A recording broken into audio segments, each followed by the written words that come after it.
밤마다 옆집 강아지가 시끄럽게 짖습니다. 새벽 2시, 3시에도 계속 짖어요. 정말 미치겠는데 그냥 참아야 할까요?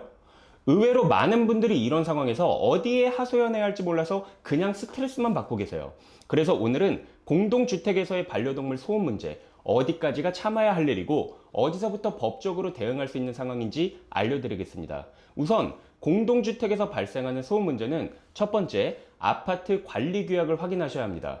관리규약에는 반려동물 관련 조항, 소음 기준 등이 명시되어 있는 경우가 많습니다. 그런데 이게 단순히 귀에 거슬린다는 이유로는 관리규약으로 처리되기 어려울 수 있고요. 이 소음이 반복적이고 생활에 지장을 줄 정도인지가 중요한 쟁점일 것 같아요. 만약 계속되는 소음으로 인해 수면장애, 두통, 불안 등 실제 피해가 발생하고 있다면 이건 공동의 주거권 침해로 해석될 수 있습니다.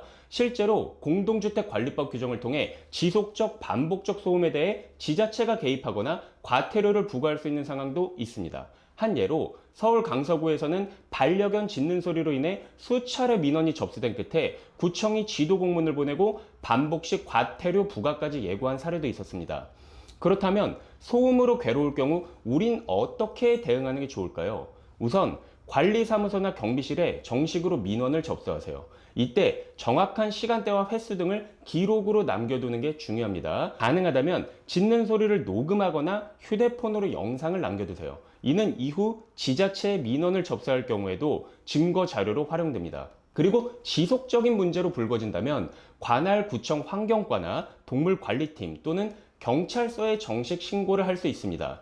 지속적 소음은 경범죄 처벌법상 처벌 대상이 될 수 있거든요.